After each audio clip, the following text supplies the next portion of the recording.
Welcome back everyone. While many more reasons could be given, in this video I'd like to share with you 5 reasons to reject the Quran.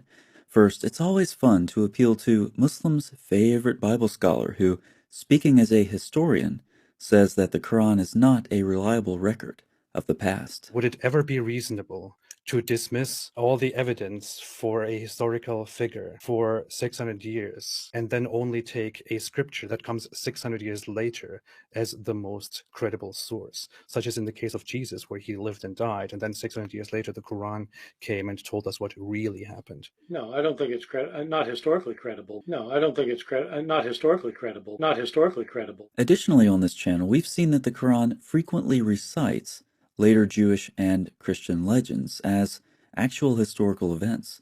We can trace the origins of these legends. In some cases, they arise from rabbinic wordplay. But in the Quran, these stories become the word of Allah and events decreed by Him. All the while, the Quran is claiming to affirm the Torah and Gospel. So whether it's the Quran's unhistorical history, its confusion about the biblical text, or bizarre assertions such as Jesus was not crucified, the Quran cannot be trusted as a reliable record of the past. And if you can't trust it as a reliable record of the past, what makes you think you can trust it for the present or the future? Next, the Quran subjugates women. But how does the Quran subjugate women? I'm glad you asked. In part by privileging men to the disadvantage of women. For example, men can have more wives. But how does this one husband, many wives thing work out? Well, to answer that question, we can turn to the Hadith to see how it worked out for the greatest example of all time, Muhammad. Now, you're wondering how I said that with a straight face. Lots of practice. And 8 tries. The Hadith attest to numerous problems with Muhammad's many marriages. We frequently read of anger, jealousy, and trickery. Here are a couple of examples. You can read them if you like. But fortunately, Muhammad had a way out of all this drama, if he wanted it. It may be that, if he divorces you, his Lord will give him in exchange better wives than you. Unfortunately, it's not possible for any Muslim men out there to implement the Quran's marriage plan better than Muhammad. So strife, trickery, and jealousy are the best you can hope for. Fortunately, it's the women who have to deal with those problems the most, not the men. Additionally, Muslim men get to have a lot of intercourse. They can have sex with all of their wives, and in case that isn't enough, take a turn with their slave girls as well. But what does being used for sex do to women? Who cares? Allah said you can. Also, Muslim men can strike their wives. This is where we encounter the argument from the Muslim echo chamber that strike here means to tap lightly. Yeah, well, the Quran uses the same word for a variety of actions, including Moses striking the rock with his staff and striking necks and fingers. This word has a wide semantic range, which means it's left up to, you guessed it, Muslim men to interpret as they wish. It's too bad Allah left this verse so unclear. Maybe you don't see a problem with any of this yet. In that case, Islam is the perfect religion for you. Reason number 3, just when you think it can't get worse, the Quran allows sex with prepubescent girls in Surah 65. Or in the words of a great scholar with a somewhat artificial sounding name, here's Muhammad Ajab. The reason why it's haram to have sexual intercourse with a 5-year-old is not found in the Quran whatsoever. It's found in the Sunnah, and in fact, if you look just at the Quran, you will get the indication that you can have sexual intercourse with a 5-year-old. Great book you have there, Muslims. Number 4, the Quran is deceptive.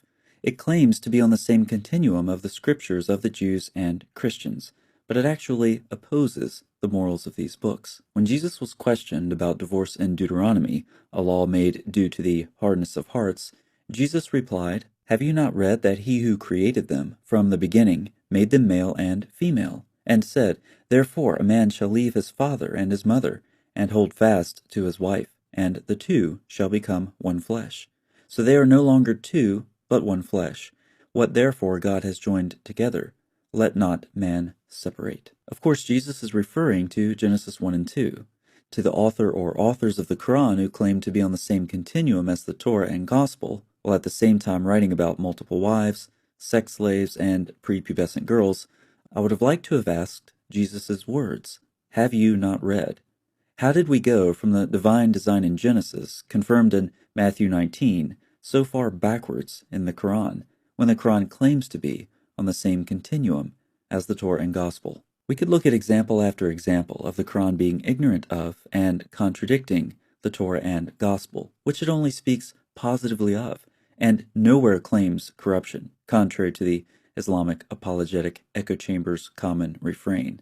When the Quran claims continuity with the Torah and Gospel, it's simply being deceptive. But it's not just that the Quran is being deceptive.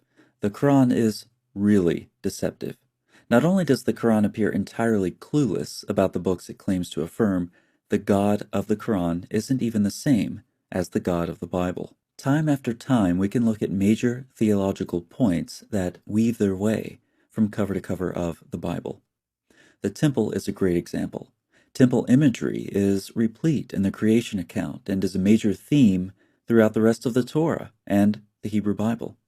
In the New Testament, the temple becomes even more personal with the incarnation and God dwelling among his people through the work of Christ. In Revelation, the ever-expanding temple becomes worldwide because God's dwelling place is with his people. The temple is a major theme in the Bible from cover to cover. You cannot miss it. Now let's see what the Quran, on the same continuum as the Jewish and Christian scriptures, says about this theology.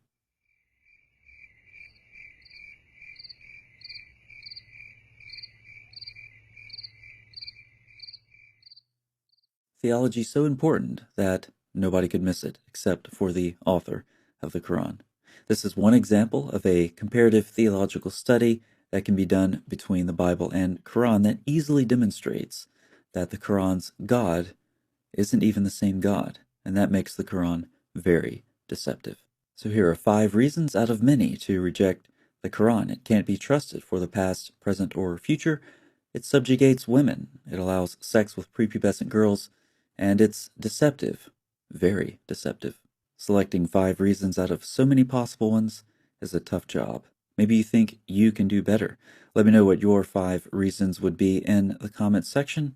Or maybe you're a Muslim and you think you have some answers. I doubt it, but you can try in the comments section as well. Thanks so much for watching. I'll see you next time.